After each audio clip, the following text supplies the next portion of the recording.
আমার ভাইরা বন্ধুরা আমার একটা কথা মন দিয়ে শুনতে হবে। মা তোমাদেরকে বলছি দীপ্ত কণ্ঠে একটু শুনে নাও। তোমার মতো সুমাইয়াও কিন্তু একটা সাধারণ মহিলা ছিল, কিন্তু না না, এই সুমাইয়া নবীর প্রতি কালেমা পড়ার কারণে সাধারণ মহিলা পৃথিবীর জমিনে অসাধারণ হয়ে গেছে। জোরে বলুন আল্লাহু আকবার, আরো জোরে বলুন না আল্লাহু আকবার। আমার বাইরে বলদু মা মহিলাটা শুধু কালেমাটাই পড়েছে, আর কালেমা পড়ার কারণে ইসলামের কাজ করতে যখন দাঁড়ে দাঁড়ে গিয়েছে, এই জন্য আল্লাহ তাআলা তার সম্মান পৃথিবীর জমিনে সবচাইতে দামি বানিয়ে দিয়েছে। জোরে বলা যাবে কিনা আল্লাহু আকবার। মা ও হাদিসের অধিবাসী, একটা কথা মন দিয়ে শুনতে হবে। এই সুমাইয়াকেও যখন থামাতে পারল না, বন্ধ করতে পারল না, আর আবু জেহেল যখন শুনল সুমাইয়াকে গ্রেফতার করে ধরে নিয়ে আসা হলো। বলুন আমাদের বাংলাদেশে যারা নারীদের মধ্যে আল্লাহর পক্ষে কাজ করে, ছাত্রী সংস্থা যারা করে, তাদেরকে জেলখানায় নিয়ে যায়। জোরে বলুন আছে না নাই? মা একটা কথা বলতে শোনো, এই ভয় করে লাভ হবে না, কারণ পরকালের জায়গাটায় আসল জায়গা। কোনো মা যদি এইগুলা জেল জুলুমকে উপেক্ষা করে নিজের জীবনকে আগায় নিতে পারো, আল্লাহর কসম করে বলছি তোমার জীবনটা আল্লাহর কাছে প্রিয়। জোরে বলুন আল্লাহু আকবার। সুমাইয়াকেও ডাক দিয়ে বলা হলো, সুমাইয়া তোমাকে কালেমা ছেড়ে দিতে হবে, আর যদি তুমি কালেমা ছেড়ে দাও তোমাকে মারবো না, তোমাকে গ্রেফতার করবো না। হাদিস শরীফে যেইটুকু এসেছে শুধু সেইটুকু বলবো। সুমাইয়া দীপ্ত কণ্ঠে ডাক দিয়ে বলেছিল, আবু জেহেল যতই তুমি চেষ্টা করো, তুমি যতই আমাকে ভয় দেখাও, যতই তুমি আমাকে লোভ দেখাও, আবু জেহেল রে যতই বই দেখাও, আমি সুমাইয়া ঘোষণা করলাম আমার জীবন চলে যাবে রে। আমি সুমাইয়া কোনোদিন ঈমান ছেড়ে দিব না। আবু জেহেল রে আমার যদি মারো, আমার যদি বিদায় করে দাও, তুমি জানো না আমি এমন নবীর হাতে বয়াত নিয়েছি, জীবন চলে যাবে, আমি সুমাইয়া কোনোদিন ঈমানটা ছেড়ে দিব না। বলা কি যাবে না আল্লাহু আকবার। সুমাইয়া আবু জেহেল দেখলো সোজা আঙ্গুলি ঘুটবে না, এই সুমাইয়ারে সুন্দর করে পরনের কাপড়গুলো খুলতেছিল। এমন সময় সুমাইয়া বলুন পর্দাশীল, এই পর্দাশীল মহিলা যখন কাপড়গুলো খুলতেছিল, এমন সময় সুমাইয়া কি করবে, নিজের দুইটা হাত চোখের উপর দিয়ে ডাক দিয়ে বলা, আল্লাহ আল্লাহ গো তুমি দেখো রে আমার আল্লাহ, ও আমার দরদি আল্লাহ, তোমার প্রতি ঈমান আনার কারণে আল্লাহ, নবীর প্রতি ঈমান আনার কারণে আমার আল্লাহ আবু জেহেল আমারে এরকম বেইজ্জতি করছে, আমার এই লজ্জা বের করে দিচ্ছে, কারণ আল হায়াউ শুবাতু মিনাল ঈমান, লজ্জা হলো ঈমানের একটা ভূষণ। জোরে বলুন আল্লাহু আকবার। সুমাইয়া তুমি তো ভালোই করে জানো আল্লাহ তুমি আমার ধৈর্য দাও, তুমি আমার ঈমান টিকে রাখো। এমন সময় আবার আল্লাহর ওই যে বান্দি সুমাইয়াকে যখন এরকম করলো, তারপরে ঈমান ছেড়ে দিল না। আবু জেহেল ডাক দিয়ে বলল, লোকেরা রে সুমাইয়া কিভাবে মানা যাবে না, এইভাবে তুই ঈমানটা ছেড়ে দিবে না, এই বলে বারবার রিকোয়েস্ট করার পরে যখন মানল না, সুমাইয়া হাদিস শরীফ পড়ছে বল্লম দিয়ে সুমাইয়ার যখন গুপ্তাঙ্গে আঘাত করলো, আমার ভাইরা রে সুমাইয়া জানে আমার তো বাঁচতে দিবে না, আমারে মেরে ফেলবে, এই মন্তব্য ভিতরে কাজ করলো।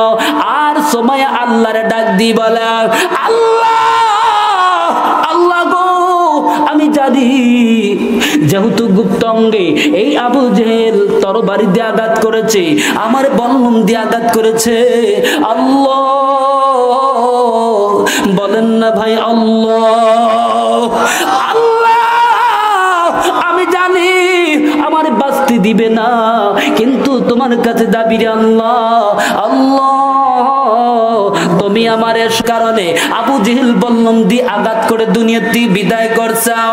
জিবরাইল যা যাও, আমি আল্লাহ সুমাইয়ের দরবারে খালি হাতে যাব না, আল্লাহ তাআলা সুমাইয়ের জন্য জান্নাত নিয়ে হাজির হয়ে গেল। জোরে বলুন আল্লাহু আকবার। আমার বাইরা রে,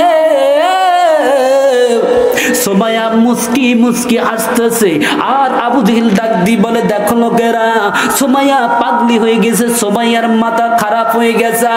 সুমাইয়া দীপ্ত কণ্ঠে ডাক দিয়ে বলে আবু জেহেল রে, সুমাইয়া পাগলি হয় নাই, সুমাইয়ার মাথা টাল হয় নাই, সুমাইয়ার ব্রেন নষ্ট হয় নাই। আরে আবু জেহেল তুমি দেখো নাই, তুমি দেখো নাই, আমার আল্লাহ আমার জন্য জান্নাত দিয়ে দিয়েছে। আমার আল্লাহ ডাক মারে জিবরাইল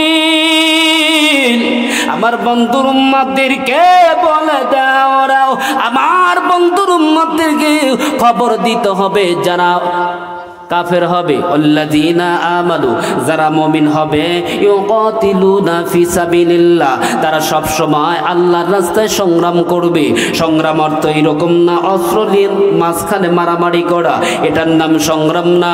রাসূল নিজেই বলছে সবচাইতে বড় জিহাদ হলো যেই ব্যক্তি নিজের কুপ্রবৃত্তির বিপক্ষে সংগ্রাম করে। জোরে বলুন আল্লাহু আকবার। আরে হাটিসলার অধিবাসী, কুপ্রবৃত্তি কেমন? রাস্তায় একটা মেয়ে হেঁটে যাচ্ছে, সুন্দর চেহারা, এমন নারীর দিকে শয়তান বলবে তাকা, দেখ কত সুন্দর রমণী যায়, জীবনেও তো চোখে এত সুন্দর রমণী তোর ধরা পড়ে নাই, শয়তান উস্কানি দেবা। আমার নবী ডাক দি বলে দুনিয়ার উম্মতেরা, আরে আমার বন্ধুরা, ওরে আমার উম্মতের দাবিদাররা, আমি নবী বলে দিচ্ছি এমন শয়তানের উস্কানির মধ্যে থেকে নিজের চোখটা যখন ফিরাইয়া অন্য রাস্তায় রওনা দিবে আর বলবে মালিক আমি তো ইমানদার, আমি তো মুসলমান হয়েছে, ওই মহিলার দিকে তাকানো যাবে না, তবে মনে করতে হবে ও হলো সবচেয়ে বড় যুদ্ধ করে আসলো। জোরে বলুন আল্লাহু আকবার। আমার আল্লাহ ডাক মারে দুনিয়ার মানুষ যারা ইমানদার তারা আল্লাহর পক্ষে কাজ করবে, আল্লাহর পক্ষে সংগ্রাম করবে। ওয়াল্লাযীনা কাফারু ইউকাতিলুনা ফি সাবিলিত তাগুত, এই তাগুতটাই হলো ইবলিস, তাগুতটাই হলো ইসলামদ্রোহী, তাগুতটাই হলো যারা কোরআনের বিপক্ষে কথা বলে, তাগুতটাই তারাই রে বন্ধুরা যারা আলেমদের বিপক্ষে দাঁড়াইয়া কথা বলে। জোরে বলেন ঠিক কি না? আরে হাদিসের অধিবাসী এমন লোকেদের পক্ষে ইবলিস সংগ্রাম করে। এই জন্য আল্লাহ বলছে ইন্না কাইদাশ শাইতানি কানা দাঈফা। জোরে বলুন আল্লাহু আকবার। লা ইলাহা, জবান খুলে লা ইলাহা, জোরে লা ইলাহা। আমার দয়ালু নবী প্রেমের ছবি আর আসবে না জগতে, বলুন দয়ালু নবী।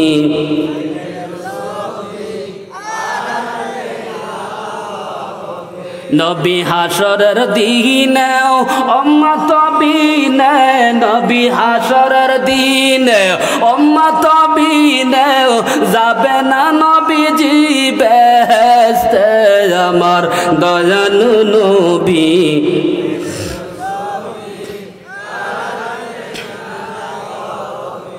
খারাপ লাগতেছে? জবান খুলে বলেন খারাপ লাগতেছে?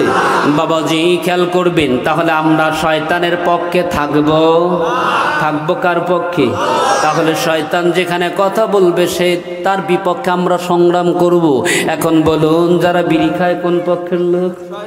আরে জোরে বলেন না কেন? এ জোরে বলেন। এই যখন বিড়ি খায় তার কাছে কি ঘোরা যাবে? কথা কন। এখানে যদি আপনি তাকে প্রতিবাদ করতে পারেন মনে করবেন এটা আল্লাহর পক্ষে সংগ্রাম হয়ে গেছে। সুবহানাল্লাহ জোরে বলেন। এই জন্য বিড়িখোররা কখনো ভালো মানুষ হতে পারে? যারা খায় তারা কথা বলেন না কেন?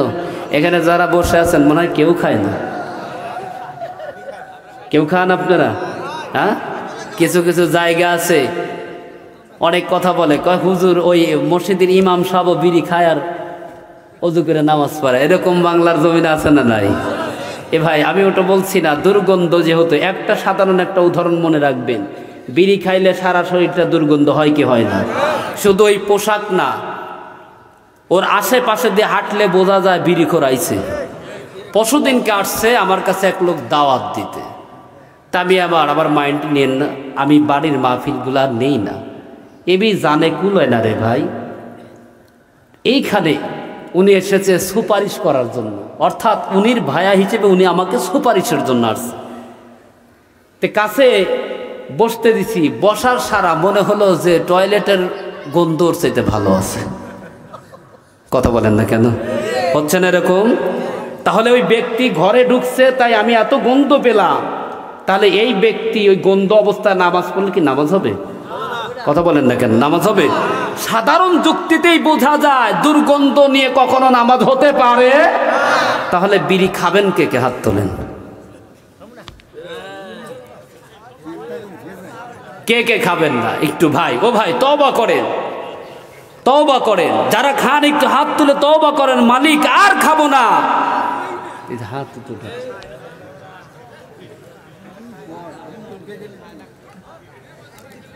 ও সোনার ভাই শোনেন, একটা জিনিস বলি, লা আয়েশা ইল্লা আয়েশাল আখিরা। রসুল নিজে বলছে পৃথিবীর জমিন কিচ্ছু না, আখিরাতের জীবনটা আসল জীবন।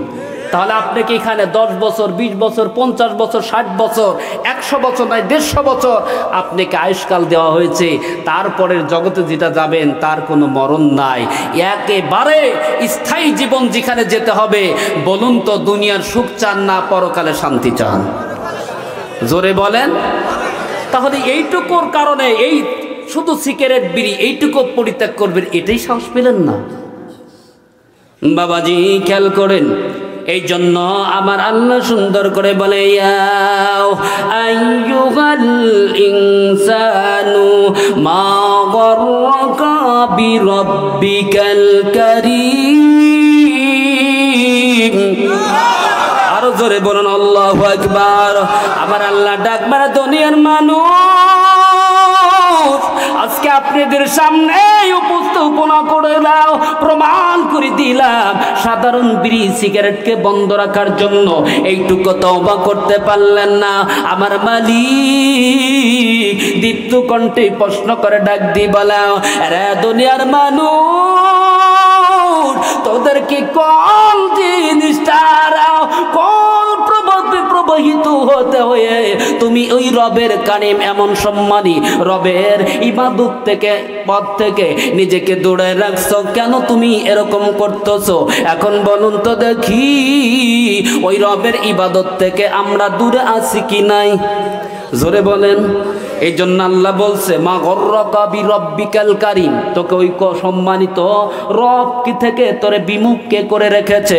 এখন বলুন, আল্লাহ এটা বোঝাইলেন দুনিয়ার মানুষ, আমি আল্লাহ তোরে সৃষ্টি করেছি, তোরে খাবার দিয়েছি, সমস্ত কিছু চলন গতি আমি আল্লাহ ব্যবস্থা করে দিয়েছি। এই জন্য বলা হয়েছে, ইন্নাল্লাহা সুবহানাহু ওয়া তাআলা খালাকাল খালকা ওয়া জাআলা নিয়ামান কাসীরা লিয়াবকা লিউসরা ওয়া সুহুলাত। জোরে বলুন আল্লাহু আকবার। এরা হাট ইসলার অধিবাসী, আমার আল্লাহ সমস্ত মাখলুককে বানাইছে, এই মাখলুককে তৈরি করেও ওই মালিক বলুন তো দেখি, সমস্ত মাখলুককে তৈরি করার পরে হাজার হাজার লক্ষ লক্ষ নিয়ামত রাজি আমার আপনার কাছে দিয়েছে। বলুন ওই মালিকটার নাম কি? কেন দিয়েছে? লিউসরা ওয়া সুহুলাত, যাতে বান্দা সহজ এবং স্বাচ্ছন্দ্যে জীবন কাটাতে পারে। এই জন্য আমার মালিক, আপনার মালিক অগণিত নিয়ামত রাজি আপনাকে দিয়েছে। এই জন্য আমার আল্লাহ ডাক দিয়ে বলে, দুনিয়ার মানুষ, এত কিছু দেওয়ার পর বান্দারা কেমনি করে মা গর্রকা তোকে কেমন করে মুখটা ফিরিয়ে রেখেছে, বিমুখ অবস্থায় রেখেছে ওই রব্বুল কারিমের থেকে। এখন জবান দিয়ে বলুন, ইবাদত থেকে দূরে থাকলে আল্লাহ খুশি হয় না বেজার হয়? আরো জোরে বলেন। এর জন্য আল্লাহ পাক ডাক দিয়ে বললেন, আল্লাযী খালাকাকা ফাসাওয়াকা ফাআদালাক। জোরে বলুন আল্লাহু আকবার। আমার আল্লাহ ডাক মানে দুনিয়ার মানুষ, আমি আল্লাহ শুধু এইটুকুই সৃষ্টি করি না, এরাও আমি রব্বুল কারীম মানুষদেরকে এমন চেহারা, সুন্দর চেহারা দিয়েছি, সুঠাম দেহর অধিকারী বানিয়েছি। এখন বলুন, একটা লোককে যদি ওই যে বর্তমানে একটা অসুখ তৈরি হয়েছে, যে রোগটা দিয়েছে, যে রোগের কারণে সকাল সন্ধ্যায় দৌড়ায়, আছে না নাই? কথা বলেন, নামটা কি?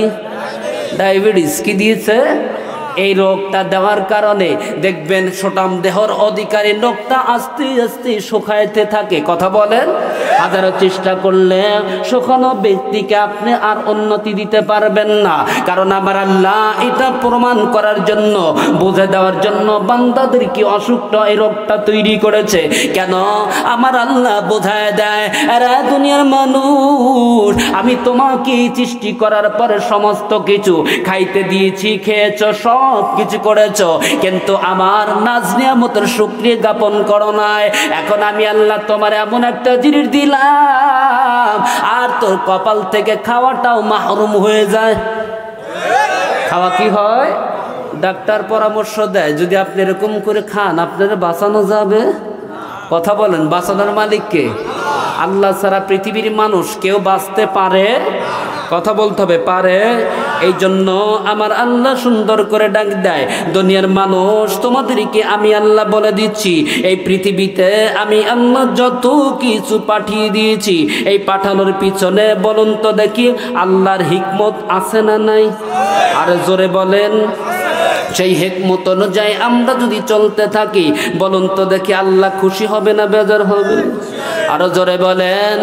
এই জন্য সুন্দর করে দেখবেন আমার আল্লাহ ডাক দিয়ে বলে, দুনিয়ার মানুষ, আমি আল্লাহ তোমাদেরকে এমন একটা জিনিস দিয়েছি, যেই জিনিস অবলম্বন করলে পারে তোমাদের সম্মান আমি আল্লাহ বাড়ায় দিব। জোরে বলুন আল্লাহু আকবার। এই জন্য আল্লাহ ডাক দিয়ে বলে, দুনিয়ার মানুষ, তোমরা কান পেতে শুনে না, ওরাও মন দিয়ে শুনতে হবে। আমার আল্লাহ ডাক দিয়ে বললেন, লাকাদ জাআকাল হাক্কু মির রাব্বিকা ফালা তাকুনান্না মিনাল মুমতারিন। বলুন, হক প্রতিষ্ঠা করার মালিকটার নাম কি? এই জন্য আল্লাহ বললেন, লাকাদ জাআকা, নিশ্চয় তোমাদের নিকট আসলো। কি আসলো? আল হক, হক, সত্য, মির রব্বিকুম, তোমার বিরব্বিকা, তোমার রবের পক্ষ থেকে। কি করো? রবের পক্ষ থেকে সত্যতা প্রমাণ আসলো। প্রমাণ হওয়ার পরে আল্লাহ ডাক দি বল, ফালা তাকুনান্না মিনাল মুমতারিন। জোরে বলুন আল্লাহু আকবার। আমার আল্লাহ ডাক দি বলে, উম্মতিরা, আরে আমার বন্ধুর উম্মত, আমি আল্লাহ তোমাদেরকে ঘোষণা করে দিলাম, এই সত্য আসার পরে তোমরা সন্দেহের মধ্যে, খেয়াল করেন, সন্দেহের মধ্যে তোমরা পতিত হইও। এখন বলুন, ইসলামটা দিয়েছে কে? ইন্না দীনা ইনদাল্লাহিল ইসলাম। এই পৃথিবীতে আরো জোরে বলেন। এক জায়গার নাম বলবো না, এক আন্তর্জাতিক একবার মিডিয়া বক্তা, উনি ওয়াজ করতেছে আর বলতেছে, কয় হিন্দুদের কাফের বলা যাবে না। নাউজুবিল্লাহ পড়বেন না? নোয়াখালী বাড়ি, ভালো করে বুঝে নেন এখন সহজে। উনি বলছে হিন্দুদের কাফের বলা যাবে না। কেন যাবে না? যুক্তিও দিয়েছে উনি। আমরা মসজিদে ইবাদত করি আর ওরা হলো মন্দির ইবাদত করে, তাহলে ইবাদতের পার্থক্য নাই। নাউজুবিল্লাহ জোরে বলবেন না? তাহলে এমন আলেমদেরকে দিয়ে বয়ান শুনলে বলুন তো ইমান মনে হয় মজবুত হবে? কথা বলেন। এরা হলো কমেডি বক্তা বলা হয় এদের। এরা মঞ্চে আসবে, হাসি রহস্য করাবে, 60,000 70,000 80,000 টাকা দিবেন, তাও টেজে উঠার আগ দিয়ে আগে পকেটে নিয়ে নেয় ওরা। কথা বলেন না কেন? কথা বলেন। এই জন্য দেখবেন, অচিরেই দেখবেন এই মাহফিলকেও মানুষ ঘৃণার চোখে দেখবে। কথা কি বুঝাইতে পারছিস আমি? এই মাহফিলটাকেও ঘৃণার নজরে তাকাবে। কয় টেজে ওঠার বাড়ির থেকে বের হওয়ার সময় বলে, যদি আমার অ্যাকাউন্টে টাকা জমা দেন তাহলে বের হবে, নইলে পরে আজকে বের হবো না। এরকম লাখ আছে না নাই? ও সোনার ভাই, এরকম কাজ্জাব, মিথ্যাবাদী, প্রতারক যারা কোরআন নিয়ে খেলা করছে, এদের বয়ান শুনে কোনোদিন মানুষ একটাও হৃদায়তে আসবে না। আমি আমার বাবার কাছ থেকে শুনেছি, আমার বাবাও আলেম, উনি মারা গেছে 2019 সালে। বলেছে, বেটা আমরা যখন যে আলেমদের কাছে ঘুরতাম, আলেমদের কাছ দিয়ে ঘুরলে পারে মনে হইতো উপর থেকে কেমন জানি ছায়া দান করতো, শান্তি পাওয়া যাইত। আর এখনকার আলেমদের কাছে ঘুরলে পারে যৌতুকের বাসনা পাওয়া যায়। কথা বলেন। ও আলেমদের নাম বলছি, এখন তো ঠিকই বলছেন, নিজেও তো আপনি 10 লাখ এনে রাখছেন। খবরদার। এই জন্য আমার ভাইস প্রিন্সিপাল হুজুরকে বলেছিলাম, হুজুর আজকে স্কুল মাদ্রাসার ছেলেরা কেন এত বেদব হয়, আপনার কাছে একটু প্রশ্ন করলাম, আপনি আপনার ব্যক্তিগত আকল দিয়ে আমাকে, নক্তির দলিল লাগবে না, আকল জ্ঞান দিয়ে আমাকে একটু জবাব দেন। তো উনি মাথা নিচু করে বলতেছে, আরমান সাহেব তাহলে আপনিই বলেন। আমি বললাম, হুজুর বাংলার জমিনে না, সারা পৃথিবীতে আজকে ছেলেরা, ইয়াং জেনারেশনরা কেন এত নোংরা বেয়াদব হয়েছে, একটাই কারণ। সেটা হলো, একটা কারণ সবচেয়ে গ্রহণযোগ্য, আপনারা মনে রাখবেন, আমাদের সমাজে জিহারের প্রথাটা বেশি। কথা বলতে হবে। কথা বলেন। জিহার তো বোঝেন, আবার জিহার বোঝেন? জিহার তো বোঝেন না, কিন্তু বুঝায় দিই। আপনার যে স্ত্রী আছে, খেয়াল করবেন, স্ত্রীর মাকে কি বলেন আপনি? মাই বলেন। লজ্জা পাচ্ছেন কেন? মাই তো বলে ডাকে, নিজের মায়ের সাথে শাশুড়িকে বেশি মা বলে ডাকে। কথা বলে। এখন বলতে আবার লজ্জা পাচ্ছেন কেন? আর লজ্জা পাওয়ার কিছু না, মা ডাকা যাবে তাকে, তাহলে মা ডাকেন। শাশুড়িকে বিয়ে করা যাবে? বুঝেন কিন্তু, স্বাভাবিক আপনি হিসেব দিচ্ছে আমি। নিজের স্ত্রীর পেটে একটা কন্যা সন্তান হয়েছে, যেটা আমার মেয়ে, তাকে কি বিয়ে করা যাবে? যাবে না। ফুবুকে বিয়ে করা যাবে? দাদিকে বিয়ে করা?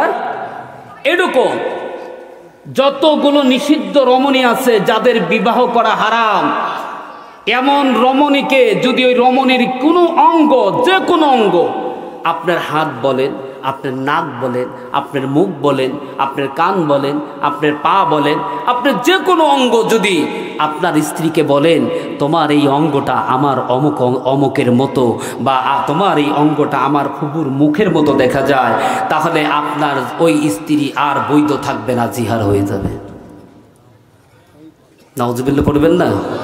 তাহলে আমাদের সমাজে হচ্ছে না এরকম? কথার কথায় বলে, কয় তোমার মুখটা দেখতে আমার ওই ফুপুর মতো দেখা যায়। কথা বলেন না কেন? আর জিহারের ফতোয়াটা শুনে নেন, বক্তব্য শুনে কি করবেন? আমাদের সমাজে ইসলামী আইন, ইসলামী কাজ এগুলো নাই, শুধু নামে বলি যে মুসলিম রাষ্ট্র বাংলাদেশ। আমি মনে করি হিন্দুস্তানের চাইতে অদম দেশ বাংলাদেশ। জোরে বলেন ঠিক কিনা? যেই জায়গা আলেমরা জেলখানায় থাকে, যেই জায়গা আলেমরা বাক শক্তি প্রতিবন্ধী হয়ে থাকে, সেই রাষ্ট্র কোনোদিন মুসলিম রাষ্ট্র হতে পারে না। কথা বলেন না কেন? ইসলামী রাষ্ট্র থাকবে, যারা কোরআনের কথা বলবে ওরা হলো হেড নায়ক থাকবে। অথচ আমাদের সমাজে বিচার করে মূর্খ ব্যক্তি, আর মসজিদের ইমামকে বানায় এলো একেবারে জঘন্য ব্যক্তিকে। মূল্যায়নই নাই। কখন মূল্যায়ন ডাকে? কয় হুজুর আমার বাপ মরিছে, আসেন একটু যাই।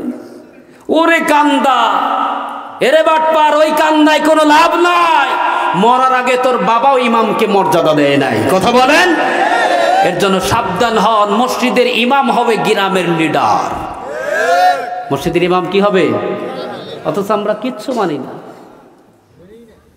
আমরা ইমামকে সর্বোচ্চ মনে করি, হুজুর আপনি শুধু মসজিদে নামাজ পড়বেন আর আজ থেকে মাথা নিচু করে বের হয়ে যাবেন, এর চাইতে বেশি কিছু নিয়ে আপনি কথা বলবেন না। এরকম হুঁশিয়ার দেয় কি দেয় নাই? কথা বলেন।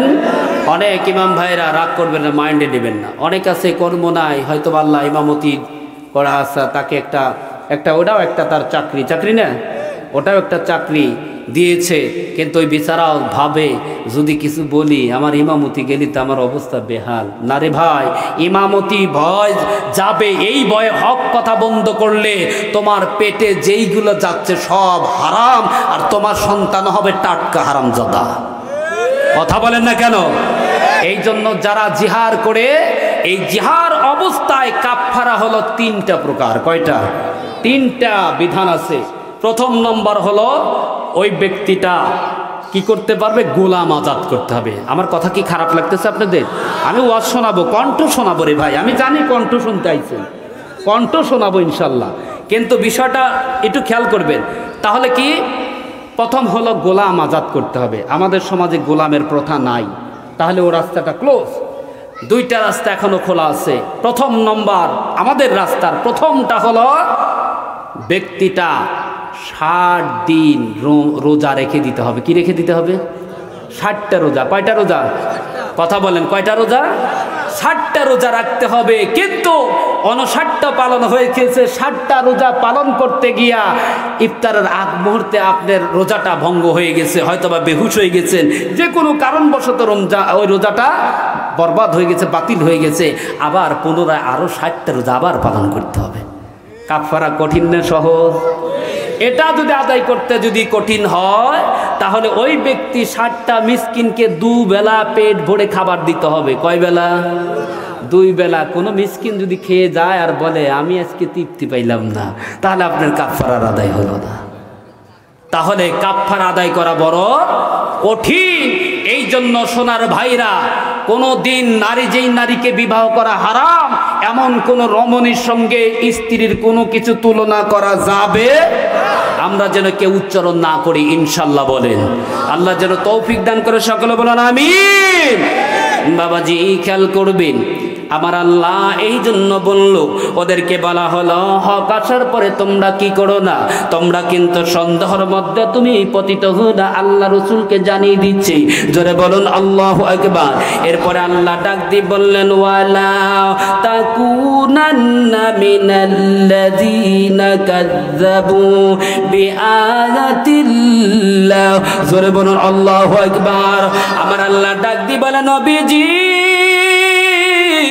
খবরদার তুমি মিথ্যাবাদীর ভিতর যারা আমি আল্লাহর আয়াতকে, আমি আল্লাহর নিদর্শনকে, আমি আল্লাহর সমস্ত কিছুকে যারা মিথ্যা প্রতিপন্ন করে, নবী তাদের অন্তর্ভুক্ত তুমি হইবা না।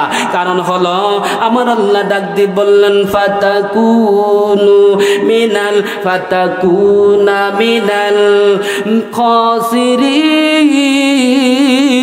খাসিরিন।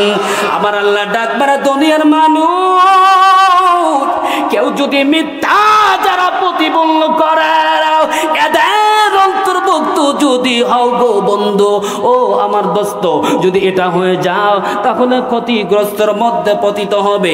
এই জন্য আল্লাহ পাক পরবর্তী আয়াতে ডাক দিয়ে বলে ইন্নাল্লাযীনা হাক্কাত আলাইহিম কালিমাতু রাব্বিকা লা ইউমিনুন। আমার আল্লাহ ডাক মারে দুনিয়ার নবী, ওরে আমার বন্ধু হাবিবুল্লাহ, আরে আমার দোস্ত, আমি তোমাকে বলে দিচ্ছি একটা কথা মনে রাখবা, যাদের বিপক্ষে আমার আল্লাহর কথা শব্দগুলো অর্থাৎ কালিমা বের হয়ে গেছে, ঈমান আনবে না, হাজার চেষ্টা করলে গো বন্ধু ওরে ঈমানদার বানানো যাবে। কথা বলেন যাবে? তার প্রমাণ আমার আল্লাহ সূরা ইউনূসের মধ্যে আবার সুন্দর করে ডাক দিয়ে বলে, আমার আল্লাহ অন্য জায়গায় কোরআনের ভিতর সুন্দর করে বলেন ওয়া মা কানা লিনাফসিন আন তুমিনা ইল্লা বিইজনিল্লাহ। জোরে বলেন আল্লাহু আকবার। এরা দুনিয়ার মানুষ, আমার আল্লাহ দীপ্ত কণ্ঠে ডাক দিয়ে বলাও নবী, এই দুনিয়ার জিন্দেগি জিন্দেগিতে কেউ ইমানদার হতে পারবে না যতক্ষণ পর্যন্ত আমি মালিকের পক্ষে থেকে অর্ডার না হবে। এখন বলুন, ওই মালিক যদি অর্ডার না দেয় কেউ ইমানদার কি হতে পারবেন? এই জন্য আল্লাহ বলছে আনজারুতাহুম আম লাম তুনজিরুহুম লা ইউমিনুন। আল্লাহ ডাকবার নবীজি, তুমি তাদেরকে যদি ভয় প্রদর্শন করা দাও অথবা যদি না করো তারা ইমানদার হবে না। কারণ হলো আমার আল্লাহ সেটাও বলে দিয়েছে, খাতামাল্লাহু আলা কুলুবিহিম ওয়া আলা সামঈহিম ওয়া আলা আবসারিহিম গিশাওয়া ওয়া লাহুম আযাবুন আযীম। আমার আল্লাহ সূরা বাকারার ভিতর ডাক দিয়ে বলাও, এরা দুনিয়ার মানুষ, কারণ ওরা কোনো দিন ঈমান আনবে না। আমি মালিক, তাদের অন্তরের মধ্যে আমি আল্লাহ মোহর মেরে দিয়েছি। কেমন মোহর মেরে দিয়েছি? কানের উপর পর্দা মেরে দিয়েছি, অন্তরের উপর মোহর মেরে দিয়েছি, চোখের উপর আবরণ ফেলাই দিয়েছি। এই জন্য ওরা কোনো দিন ভালো জিনিসকে ভালোভাবে দেখে না। এখন বলুন, আমাদের সমাজে এক শ্রেণীর লোকেরা আছে, দেখবেন ভালো কাজগুলো ওর কাছে ভালো লাগে না। জোরে বলেন, আপনাদের এলাকা হয় কিনা জানি না। দেখবেন এক শ্রেণীর লোকেরা কোরআনের মাহফিল দিলে পারে 5 থেকে যদি কথা পরামর্শ করতে যায়, কয় না মাহফিল দিয়ে কি লাভ, অমুক হুজুরের কাছে যায়, ওই জায়গায় ফতোয়া পাওয়া যায়। কথা বলেন। আমাদের এলাকায় মহিলাটা মারা গেছে, আমাকে একদিন, আমি অনেক আগে, তো ছেলেরা আমাকে ডেকে নিয়েছে, হুজুর যুবক পার্টি আমরা জালসা দিব। তো ঠিক আছে, তে বাড়িতে সবাইকে বলতে গেছি, পরামর্শ তো দরকার আছে, দরকার নাই? তো উনি আমাকে এই পরামর্শ দিচ্ছে, আর ছেলেদেরকে ডেকে বলছে যে কোনো মাসলা লাগলে ফতোয়া লাগলে আরমানের কাছে যাইবে, উনি তোমাদেরকে পরামর্শ দিবে, জালসা দেওয়ার দরকার নাই।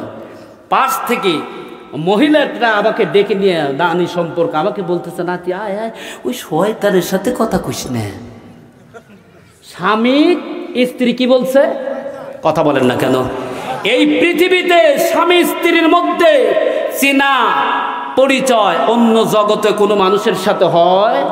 কথা বলেন না কেন? হয়, কিন্তু হয় কার সাথে? পরকীয়া যারা প্রেমে লিপ্ত আছে, দেখবেন তারপরে সঠিক তথ্য ওই মহিলা জানে না, যত আছে মিথ্যা বানিয়ে সম্পর্ক করে। কথা বলে, কিন্তু নিজের স্ত্রীকে স্বামী চেনে না, এরকম স্ত্রী কি জগতে আছে? কথা বলেন না কেন? আছে। হ্যাঁ, থাকতে পারে কোন স্ত্রী, যেই স্ত্রী আরো 10 জনের সাথে ফিল্ডিং মেরে এসেছে। কথা বলেন না কেন? এরকম মহিলা আপনাদের সমাজে নাই?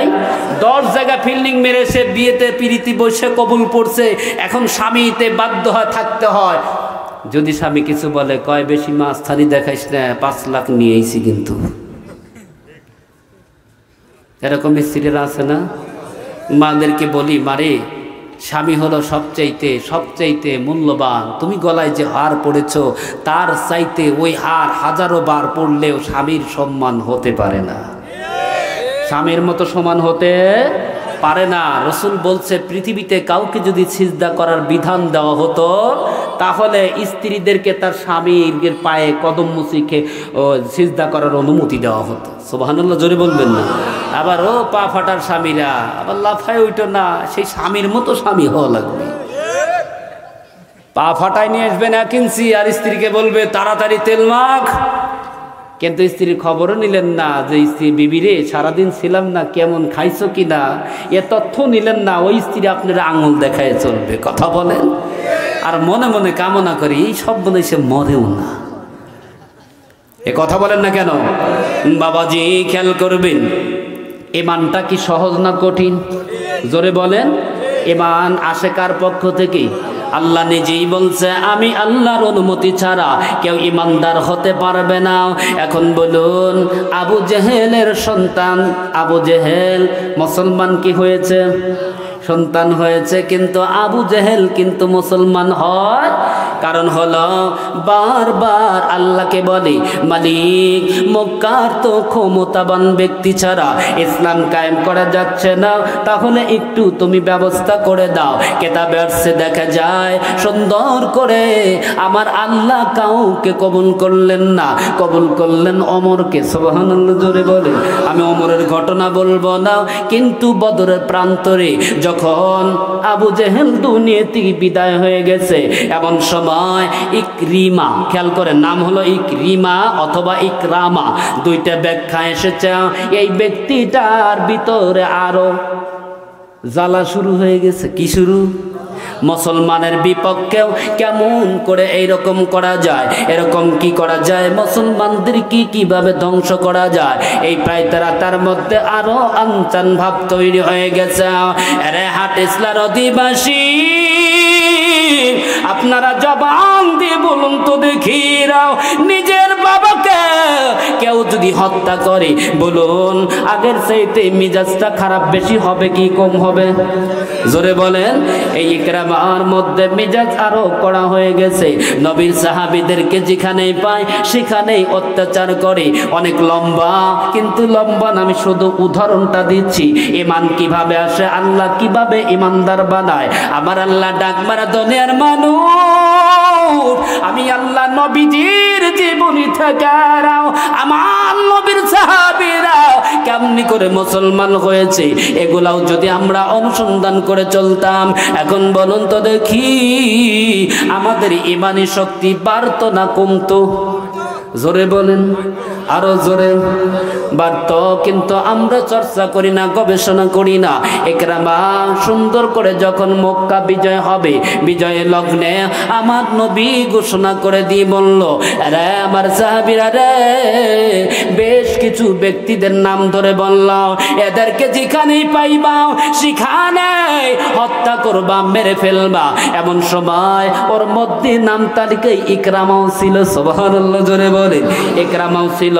নিজের জীবন বাঁচানোর জন্য যখন পানি গেছে, ইকরামার স্ত্রী স্বামী যখন চলে গেছে, স্ত্রী এবং হিন্দা দুইজন, হিন্দা ছিল আবু সুফিয়ানের, কথা বলেন, আবু সুফিয়ান স্ত্রী হিন্দা আর ইকরামার স্ত্রী দুইজন রাহমাতাল লিল আলামিনের বাড়িতে গেছে। এমন ভাবে মুখটা ঢেকে গেছে যেই মহিলারা জীবনে মাথায় কাপড় দেয় না, এমন মহিলারে নবীজির দরবারে গোপন অবস্থায় গেছে। আমার নবী কাছে গিয়ে বলছে, নবীজি আমরা কালেমা পড়তে চাই গো, আমাদেরকে কালেমা কি পড়াতে পারবেন কিনা? নবীজি ডাক দিয়ে বলে, তাহলে তোমাদের পরিচয় দাও। এমন সময় পরিচয় দেওয়ার পরে দেখে অন্য কেউ নও, আমার আবু জেহেলের সন্তান ইকরামার স্ত্রী। জোরে বলুন আল্লাহু আকবার। এদিকে আবু সুফিয়ানের স্ত্রী হিন্দা, যেই হিন্দা নবীজির চাচা আমির হামজার কলিজা চিবি চিবি খেয়েছিল।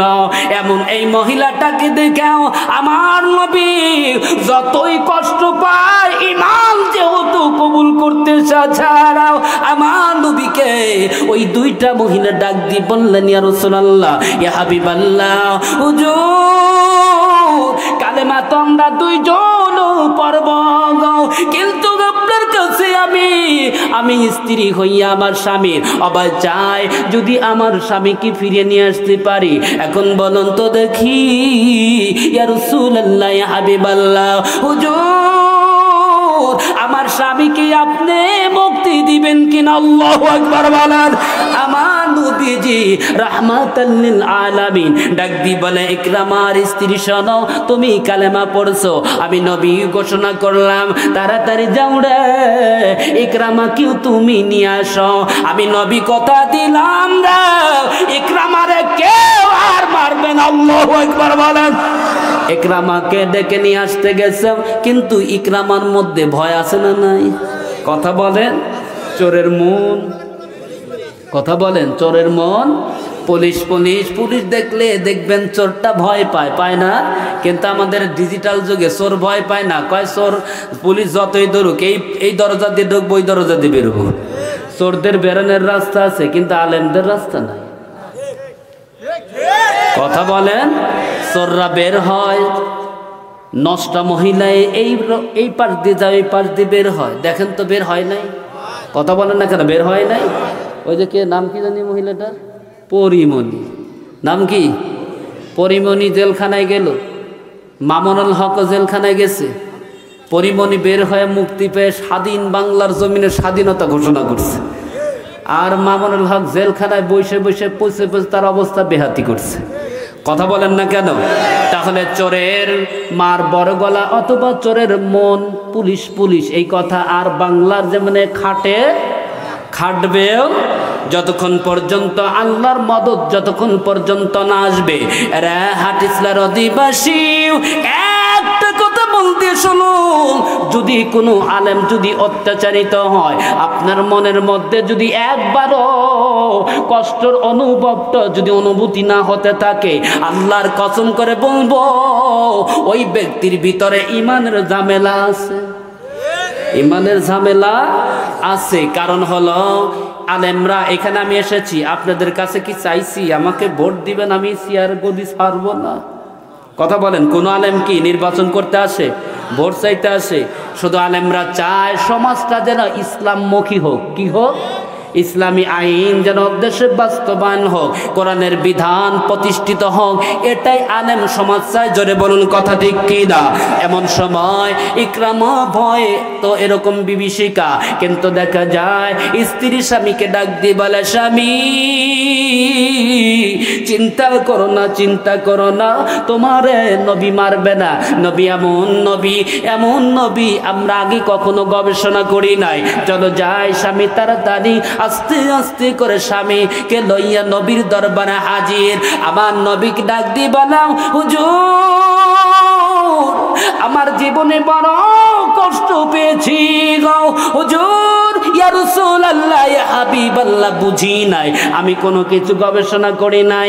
বাবার উস্কানিতে রে আমাকে যেই পথে প্রসারিত করেছে আমি ওই রাস্তায় দাপিত হয়েছিলাম। কিন্তু আপনি যে এমন মায়াবী, এমন নরম মনের অধিকারী, আপনি মানুষকে সবসময় ভালোর পথে আহ্বান করেন, আমি কখনো গবেষণা করি নাই। ইয়া রাসূলুল্লাহ, ইয়া হাবিবাল্লাহ, হুজুর আমার স্ত্রী যখন আপনার কথা বলেছেন নবী, আমার মনের মধ্যে গো আর ভয় থাকে নাই, ভয়টা দূর হয়ে গেছে, আমার চিন্তা চেতনা ফিরে আইছে রে।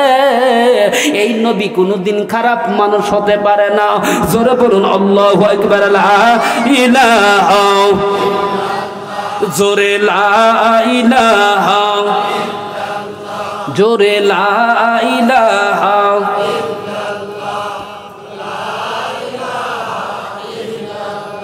জবান খুলে লা ইলাহা,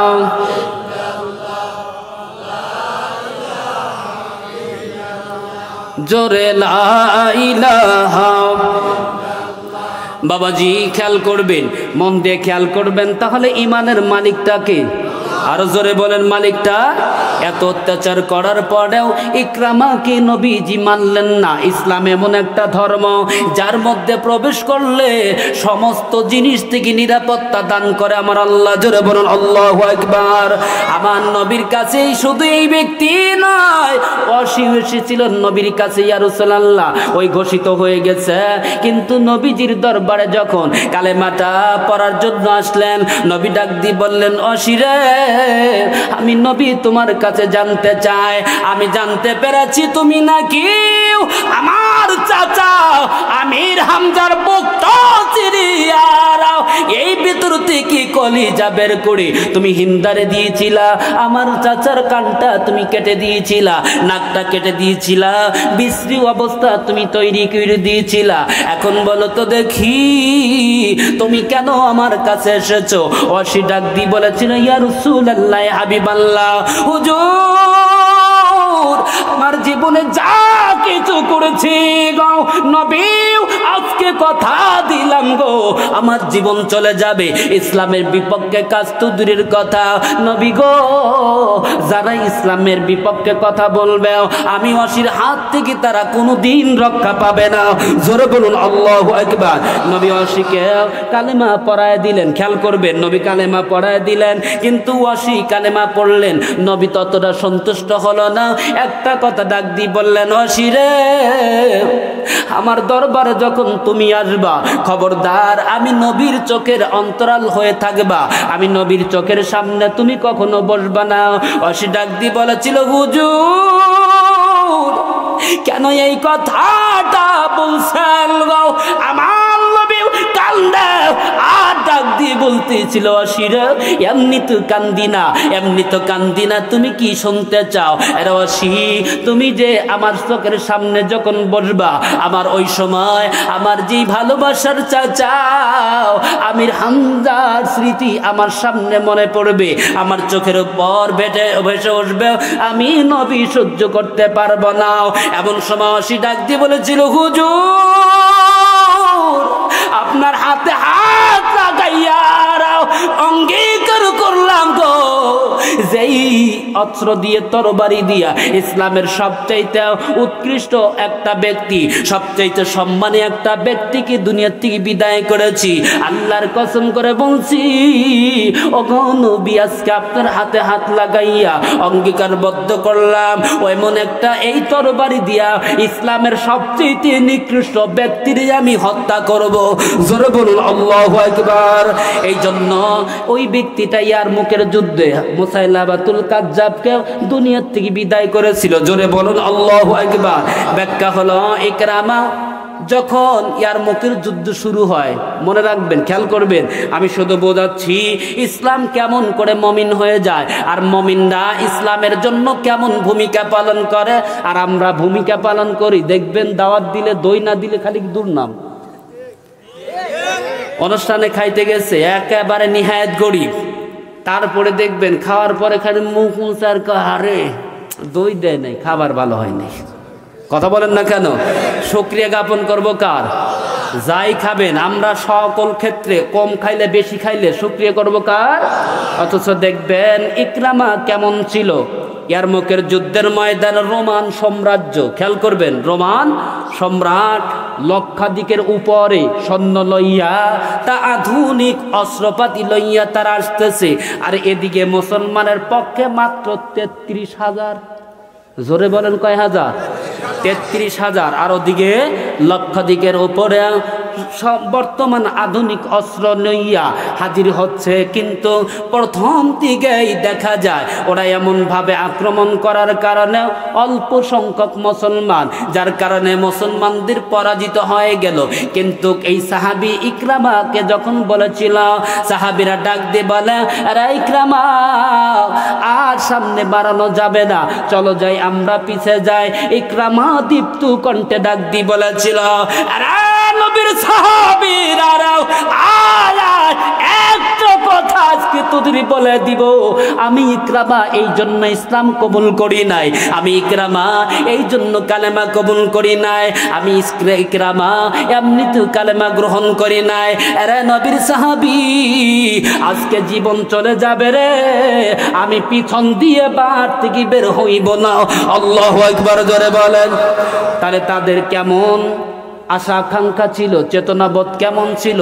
আর আমাদের চেতনাবোধ যদি তাদের বলা যায় আসুন একটু যাই, ওই অমুক হুজুরকে তার বিপক্ষে কাজ করতেছে, আমরা একটু যাই হুজুরকে সুপারিশ করে আমরা কি করব, বের করব, দেখবেন এর মধ্যে থেকে অধিকাংশ পালাবে। কথা বলেন, কথা বলেন। আচ্ছা বলেন তো দেখি, আপনাদের সমাজে বিয়ের অনুষ্ঠানে বক্স বাজে না? এটা আছে? হ্যাঁ, এই সমাজে নাই। ইমাম সাহেব বলছে এই সমাজে নাই, আলহামদুলিল্লাহ পড়েন আর জোরে বলেন। তাহলে কোন সমাজে আছে? কথা বলে বহুত আছে। আমি আপনাকে বলি, আমার মসজিদের একটা বক্স নিয়েছে, বাজাচ্ছে বিয়েতে, তা আমারে ফোন দিছে, হুজুর বিয়ে পড়ার লাগবে। তা আমি তো সব সময় চোখ সজাগ রাখি, কান সজাগ রাখি। যে কোথায় কি হয়, তুমি আমাকে দিয়ে ইসলাম দ্রোহী কাজ হবে তার ভিতর আমাকে সামিল করবা, ও দাওয়াতের দরকার নাই। তা আমি বললাম যে বক্স বাজতেছে, কয় হুজুর ওই ছোট সাওয়াল পাল বোঝে না ভাই, সংসার চালায় কে? কথা বলেন, সংসার চালায় মুরব্বী, আর বক্স বাজায় যুবকরা, তাই নাকি যুবকরা বলে মানে না। কয় ছোট সাওয়াল পাল বোঝে না। তে বোঝে না, তা আমিও আজকে বুঝলাম না, আপনার এই বিয়ের অনুষ্ঠানে যাব না, ওই মেয়ের বইয়েও পড়াবো না। উত্তর ভালো হয়েছে না খারাপ হয়েছে? কথা বুঝে তে যাই নেই, না যাওয়ার পরে ওদের মধ্যে তা আলোড়ন সৃষ্টি হয়ে গেছে। এমন সময় ফোন দিয়ে, হুজুর আসেন একটা সমাধান করব, বসবো তারপরে সমাধান। হ্যাঁ কি বসবেন? আজকে কথা দিতে হবে বক্স জীবনে আর এই মহল্লায় বক্স আসবে না, যদি আসে 10,000 টাকা জরিমানা। কয় হাজার? কথা বলেন না কেন? তো ওর মধ্যে এক শয়তান উঠে বলতে, কয় হুজুর তাহলে কি 10,000 দিলে পরে জায়েজ হবে?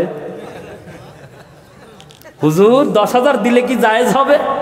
শয়তানের কি কথা? আমি বললাম আপনি কি বোঝাচ্ছেন? 10,000 টাকা এই জন্য করা হলো যাতে করে 10,000 জরিমানা দিতে কষ্ট হবে, বক্সটা যেন আনতে থেকে মাহরুম হয়। কয় না হুজুর এখনকার সমাজে 10,000 টাকাই তো না। এমন কুলাঙ্গার মেয়ে বিয়ে দিচ্ছে, দেখবেন সংসার চলে না, তারপরেও সুদের পার্থা কিস্তিতে টাকা উঠায়।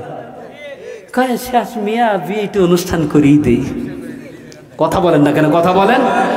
আমি গেছি পাবনাতে এক মাহফিলে, তাকে বলতেছে, কয় হুজুর এমন লোক সভাপতি জানেন, এই লোকের 3টে মেয়ে। কয়টা মেয়ে? হাজি সাহেব কয় প্রথম বিয়েতে মেয়ের বিয়েতে বক্স আনছে। জনগণ বলছে, হাজি সাহেব আপনি মেয়ের বিয়েতে, আমি কিন্তু বানিয়ে বলছি না, বাস্তব ঘটনা। উনি বলছে যে না প্রথম মেয়ে তো লেন একটু বাজাইতেই দেন, এর পরে আর হবে না। তে মেজোটা তখন বলছে সাওয়াল পাল মানলো না, শেষটায় বক্স আবার আনছে। তো শেষটা যখন বক্স আনছে তখন জনগণ বলছে, হাজি সাহেব এখন আর মানা যায় না। কয় না, না মানলে চলবে, কারণ এই মেয়েটা আমার শেষ, আর জীবনে তার মেয়েটা নাই। আছে না এরকম শয়তান? বলেন বিয়েতে অনুষ্ঠানে বক্স আনবো না, কে কে রাজি? এই ইমাম সাহেব দেখে রাখবেন ইনশাল্লাহ। লিল্লাহে তাকবীর, জোরে বলতে হবে লিল্লাহে তাকবীর।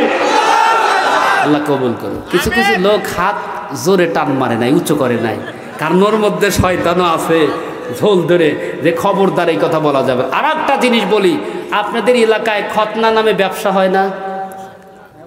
সুন্নতে খতনা হয় না? খতনায় অনুষ্ঠান করে না? অনুষ্ঠান হয় না? মাশাআল্লাহ। ওই কিছু লোক বলে হয়, দেখবেন সুদের পার্থা, ওই যে বৃষ্টি পরে টিপ টিপ, কিস্তি দেবো ঠিক ঠিক, স্বামীর কথা শুনবো না, ভাঙা ঘরে থাকবো না। এই উক্তি শিখানে ব্যক্তিদের কাছ থেকে 50,000 টাকা এনে দেখবেন গরু মারছে একটা, দেখবেন এমন লোকদেরকে দাওয়াত করছে, লাস্টে দেখা যায় খরচ ওঠে নাই। আছে না এরকম ব্যবসায়ী? খবরদার, মুসলমানি দাও একটা সুন্নাত। এটা কি? কথা বলেন না কেন? তার সুন্নাত কি নবীর সুন্নাত না ইব্রাহিমের সুন্নাত? ইব্রাহিমের সুন্নাত। ওরে ভাই ভুল বলেন কেন? ইব্রাহিমের সুন্নাত। এই সুন্নাত আমরা পালন করতে গিয়ে আমরা হিন্দুদের প্রথা আমাদের ভিতর জারি করে দিছি। বলেন সুন্নতের ভিতর, বলেন তো দেখি, দুধ ভালো জিনিস না খারাপ জিনিস? আরো জোরে বলেন। কারণ দুধটা এত প্রিয় জিনিস, যা খাইলে ডাক্তার বলে তার মেরুদণ্ডের হাড়গুলো কি হয়? মজবুত হয়। কি হয়? কথা বলেন না কেন? মজবুত হয়। এই দুধের মধ্যে যদি এক ফোঁটা চুনা ছেড়ে দিয়ে বলা যায় খাও হুজুর, খাবেন? বলেন খাবেন? অর্থাৎ দুধের গুণগত মান সব শেষ হয়ে গেছে। তাহলে বোঝা যায় আপনি সুন্নতে খাতনার অনুষ্ঠানে বক্স বাজালেন, এই যেরকম দুধ খাওয়া যায় না, এরকম অনুষ্ঠানে দাওয়াত খাওয়া জায়েজ নাই, জায়েজ নাই, জায়েজ নাই। মানবেন তো? নাকি আবার এমন স্ত্রী আছে যে সন্তানের সুন্নতে খাতনা যদি বক্স না আনে তাহলে এক বিছনা থাকবো না আর? কথা বলেন না কেন? কথা বলেন বাবাজি, খেয়াল করবেন। নবীজির পাগল যারা একটু মন দিয়ে খেয়াল করতে হবে, রাগ করতেছেন আপনারা? আবার আল্লাহ সুন্দর করে ডাক দিয়ে বলে ওয়া মিনান নাসি মাইয়াকুলু আমান্না বিল্লাহি ওয়া বিল ইয়াউমিল আখির। জোরে বলুন আল্লাহু আকবার। আল্লাহ পাক ডাক দিয়ে বলে নবীজি তোমাদেরকে আমি আল্লাহ বলে দাইরাও এরা বলতো যারাই মুসলমানদের ভিতর লেবাস ধরে বসে থাকে তখনকার জামানার কথা আল্লাহ পাক বলে দিয়েছে। এই আয়াত কিন্তু তাদের জন্যই শুধু খাস না, এটা আম কিয়ামত পর্যন্ত এরকম থাকবে। মুসলমানরাও থাকবে, ওর মধ্যে নামদারি মুসলমানরাও হাজির থাকবে। জোরে বলুন কথা ঠিক কিনা? এই জায়গায় দেখবেন এত কথা শোনার পরেও এই আমলগুলো অনেকেই করবে না, আছে না নাই? সেই লোকরা এই আয়াতের মধ্যে পড়ে যাবে। এই জন্য আল্লাহ ডাক মানে অনেক লোকেরা আছে যারা বলে আমরা ইমানদার, আমরা আল্লাহর প্রতি ঈমান এনেছি, ওয়াবিল ইয়াউমিল আখিরে এবং পরকালের প্রতি ঈমান এনেছি। আমার আল্লাহ ডাক মানে নবীজি তোমাকে বলে দিলাম শুনে নাও ওয়ামা হুম বিমুমিনিন। আমার আল্লাহ ডাক মানে নবীজি তোমার উম্মতদেরকে বলে দাও যারা বলবে আল্লাহকে আল্লাহ মানি, পরকালকে মানি, অর্থাৎ পরকালকে মানি, এরপরে আল্লাহ বলতেছে ওয়ামা হুম বিমুমিনিন, তারা ইমানদার না। এখন বলুন তো দেখি এই আয়াতের মধ্যে শিক্ষা আছে না নাই? আর জোরে বলেন আছে না নাই? এর মধ্যে যদি একটা শিক্ষা যদি তথ্য উদ্ঘাটন করি সেটা হলো এর মধ্যে নবীর প্রতি ঈমান নাই। কার প্রতি? এই কথা বলেন না কেন? নবীর প্রতি ঈমান নাই। একটু তাকবীর দেন আল্লাহু আকবার। আর জোরে বলেন আল্লাহু আকবার।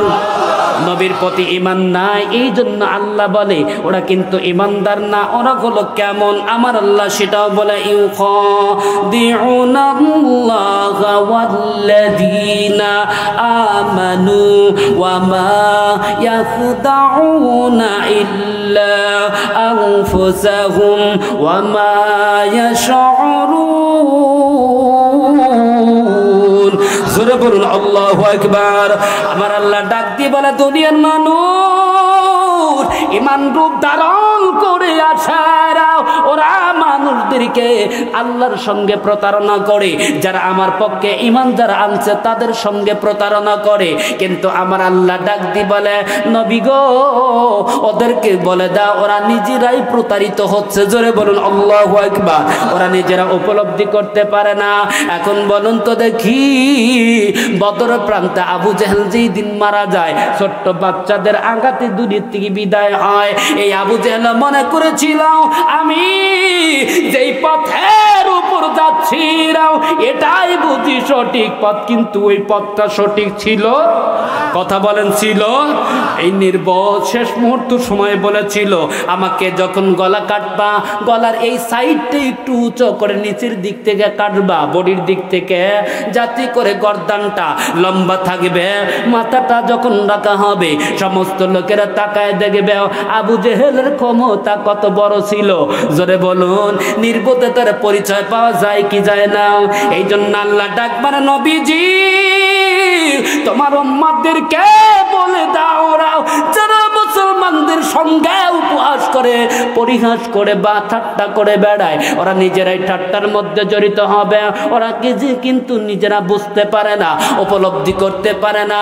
এখন বলুন তো দেখি এক শ্রেণীর লোকেরা নামাজে যায় আর এক শ্রেণীর লোকেরা বলে কয় নো মুসলমান, নতুন নতুন মুসল্লি সাজছে। কথা বলেন না কেন?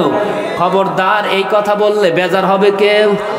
আমি মনে করি যে নামাজে যায় মসজিদে আর যে যায় না, বলেন তো যাওয়া যায় না ওই ব্যক্তির চাইতে যাওয়া ব্যক্তির দাম বেশি না কম? যায় না তার চাইতে যে যাওয়া ব্যক্তির সম্মান বাড়বে না কমবে? এই জন্য যারা এই কথা শ্রবণ করবেন করার পরে নামাজ থেকে বিমুখ হবেন না। কারণ হলো এখানেই আপনাকে পরীক্ষা, এখানেই আপনার পরীক্ষা। নবীজি ডাক দিয়ে বলেছে যার যত ঈমান বেশি, খেয়াল করবেন, যার যত ঈমান বেশি আল্লাহ তাকে অসুস্থ দিয়া, জানমালের ক্ষতি দ্বারা, এমনকি সম্পত্তির ক্ষতি দ্বারা ঈমান পরীক্ষা করে খাঁটি বানায় নেয়। জোরে বলেন আল্লাহু আকবার। আপনি সূরা ইউনূসের আয়াতগুলো পড়ে দেখবেন, সূরা আম্বিয়ার কিছু আয়াত আছে, সূরা সফের 139 নম্বর আয়াতের পরের থেকে পড়ে দেখবেন। এখানে বলা আছে ইউনূস নবীকে যখন নদীতে ফেলি দিয়ে আইয়ুব আলাইহিস সালামকে যখন কুষ্ঠরোগে আক্রান্ত করে, আমি শুধু বলছি এটা যে ঈমান থাকার কারণে তাদের ধৈর্যটা কেমন ছিল, সব ছেড়ে গেছে, কিন্তু আইয়ুব নবী আল্লাহকে ছাড়ে নাই। সুবহানাল্লাহ, জোরে বলেন। বাবাজি খেয়াল করবেন, বেশি সময় নিব না, 10:37 বাজে, মনে হয় 45 পর্যন্ত না, নাকি 11টা পর্যন্ত চালাবো? হ্যাঁ, 45 পর্যন্ত যাই না, রাগ করবেন না। আপনারা ভিন্ন কণ্ঠে ওয়াজ শুনতে চাইছেন, আমি 2টা কণ্ঠে ওয়াজ শোনাবো ইনশাআল্লাহ। বলেন, সকলে বলেন ইনশাআল্লাহ। রাগ করবেন না তো? সকলেই জোরে তাকবীর দেন, আল্লাহু আকবার। তাহলে আইয়ুব নবীও আল্লাহকে ছাড়ে, কিন্তু এখন কথা হলো আপনাদের এলাকার মা বোনরা আছে না নাই? কথা বলেন, আছে না নাই? মা বোনদের প্রতি আকুল আবেদন করে জানাবো, যদি ইমানদার হওয়া যায় সময়ের মতো ইমানদার হতে হবে। ওই বোরকা দিয়া ভণ্ডামি কিছু বোরকা বেরোইছে, দেখেন টাকা দেখবেন, কিছু বন্যামি বোরকা হয়েছে, শরীরের উঁচু নিচু সব উপলব্ধি করা যায়। কথা বলেন না কেন? কিন্তু মা, তোমাকে বলি একটা জিনিস মন দিয়ে খেয়াল করতে হবে, সময়ের মতো যদি মা হতে পারো তাহলে তোমার জন্য জান্নাতের কোনো চিন্তা, জোরে বলেন